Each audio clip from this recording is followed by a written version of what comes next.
Hey, I want to try and do a video on a homemade motorbike that I finished up a month ago. I kind of copied off of the first whizzer motorbike. They were made by Breen-Taylor, Breen Taylor Engineering. And the very first ones didn't have a pulley on the back wheel. They had a friction roller that came up underneath the back tire. Well, they figured out that that wasn't a very good deal. The tire would get wet and the roller would slip and it'd eat up the tire. Plus, on friction drive, I'm going to engage this lever that tightens this cable and pulls the roller up under the tire. Let me set the phone back a minute. When I've got the lever pulled up in the tight spot, the belt is tight, the roller squashed into the tire. It's an old cable off of a garage door, actually, but I tried to copy the patent that Breen-Taylor made in 1939 on the first whizzer. They only did them that 1 year, realized they weren't worth a damn, and converted over to the pulley, and after that, they were off and rolling. And they sold them to the military to get the soldiers back and forth to their barracks, I guess you call it. Of course, they didn't have this Chinese motor. They had a whizzer motor that looked a whole lot like the whizzer motors of today. But in friction drive, the motor turns backward from the wheel because friction rubs against each other and turns opposite directions. That's pretty obvious. So they had to not only change the camshaft in the real whizzer motors, but the metal wasn't good on the first ones, and they were only like a horse and a third, which wasn't near enough, even geared low. The more modern whizzers were up around 3 horse, I believe, and had a better chance of getting you down the road pretty good. But the reason I've got this little Chinese motor on backward, where the recoil used to be, I welded a washer to the rope cup, a pulley to the washer, and I just let the friction of the engaging and tightening the belt start the motor. So along that same order, and my motor has to stick out real wide because it's a China motor, not a whizzer motor. But I cut the crankshaft off short on this side, on what would have been the output side had it been on a regular mini bike or something. Go-kart, mini bike, rototiller. I put a rope cup on it made out of a pulley. But I've never had to use it because unless your back tire is real low, you just pull the lever and it starts by way of friction, even without a compression release. It's only a horse and a half Lifan or Lifan, however you pronounce it. Junk, so you really ought to pronounce it. But the whole deal with the first whizzer was the bragging rights that they put in the ad. There's a better shot of that roller. The bragging rights said this kit can be put on any bike without any modifications, no welding, no cutting. I use some electrical conduit for exhaust like I do on a couple of these old throw-togethers. And the motor's turned around backward with the carb and everything out front. And I was picking up some heat off of the exhaust, making it gas ball. So I put a shield in behind the muffler and made a shield over the carburetor out of a tin can and a piece of a shoe polish container, so it wouldn't be taking exhaust heat right over onto and into the intake. But it works real good. I'm just a little bit heavy. I'm 280 pounds. I've got a friend who's about 150, and shit, it flies with him on it. He has a ball. He doesn't have to pedal except up a real steep hill. That's tanked like a China bike. I traded for 2 of them at a swap meet, just knowing that I was going to be building more.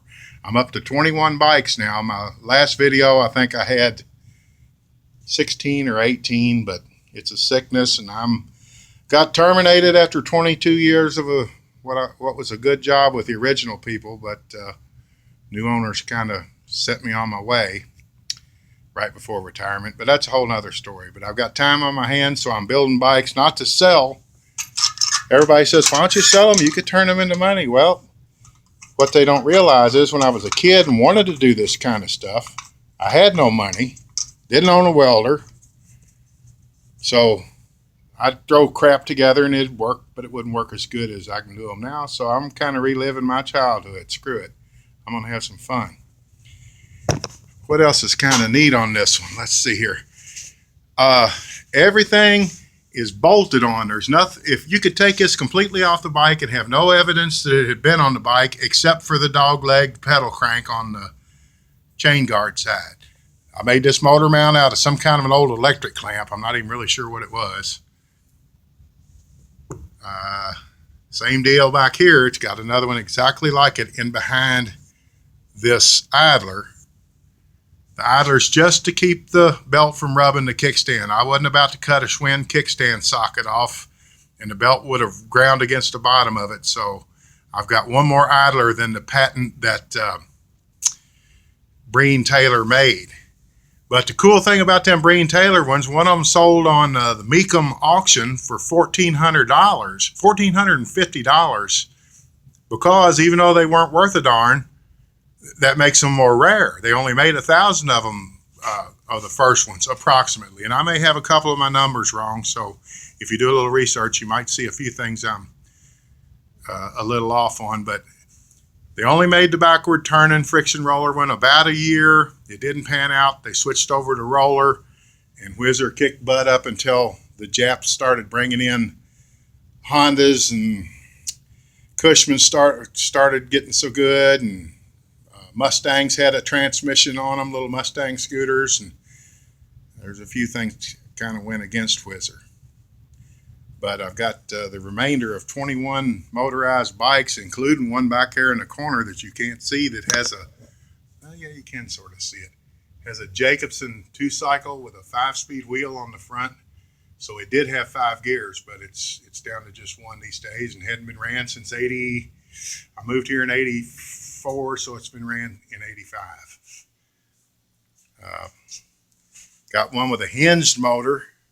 Didn't have a clutch and wasn't going to buy one, so I hinged it. And it's in one of the other videos. Some of this is overlapped, but I forget what I have and haven't filmed. And check this out. This shows you how bitter I was after my job belly upped after all them years. Verbal contracts fail. Get it in writing. But anybody that sees this, I don't want you to think it's had anything to do with the Albert Oil original family. They were good people to work for. It's probably one's better out there, but it'd be hard to find them. I had issues with the new guys, the new young guys. Got a Sears bike bug up there I'm going to sell. It's as original as the day is long, painted and burned off of anything. Probably hasn't had a tank of gas ran through it, but I'll never use it. I'd trade it for a China kit if somebody had one that was the bigger, the 80cc. This one is perfect. The only thing could make it any newer is if it were still in a box. An old guy had it, and he wasn't good at dialing the roller in, and it slipped, and he didn't like it, and gave up on it as soon as he got it going. But it's on Craigslist, or it was. I may put it back on. I think I put it on for $200, but you know how that goes. Somebody wants it. Every piece of it's there. Every bolt, nut, and washer. All it needs is sticking on the front wheel of a bike and flipping that lever over, and 23 C's of screaming power. Oh, yeah. There's a couple friction ones. Almost identical, except one's a China motor, one's a 2-horse Briggs, but they both sit off to the left. The roller flips over and sits on the tire. Doesn't take a whole lot to build them. You can do them without a welder, but it's a lot easier to take the hot glue welder and stick them together. Now, this little motor I used on the prototype copy, is what I'm going to call it. It's a copy of Breen-Taylor's prototype for the Whizzers. It is a whole lot shorter than these 2-horse Briggses that I've been using on the bikes. Matter of fact, if I can prop this phone, it kind of is a crappy angle. That shows you how much it sticks over, and it shows you how much I had to dog leg the pedal crank. But that's not as bad. If people that haven't ridden them think that really throws you off, and it doesn't. It's not a hindrance. Look at Harley's primary covers. They stick way out. That ain't going to keep somebody from riding a Harley if they get a chance. But here's a 2-horse Briggs. It's a good deal taller and wider. It wouldn't have fit in the, well, first off, I got it turned the way it would be if it were a belt drive. If it was done friction drive on a Briggs, you'd have to turn it around this way because the pulley would have to turn backward to the wheel. Friction goes opposite, belts go the same. I've done got them front wheel drive, rear wheel drive, belt drive, chain drive, friction roller. I just couldn't think of anything else. I got one that pushes a bicycle by the seat post, like the old ones in Popular Mechanics years and years ago. One called a Go Devil in Popular Mechanics or Mechanics Illustrated. Some kid had made it in about 45 or 50 around in them years. And I copied his just because I don't want them all to be alike. A little variety spices it up some. But making one that could be taken off, I thought, well, that's something else to do. A little variation on the theme. There's my top motor mount. It's part of an old riding mower. I don't remember what it went to. It doesn't much matter, but I save every kind of clamp, every kind of bracket. It's all good. It's all usable someday. There's my throttle linkage. And I've mentioned on one of the other videos, I use these multi-speed bicycle twist grips. Take the clicker out of them, push a bigger 1-inch, like off of a rototiller. They have 1-inch handlebars, so do Harley Davidsons.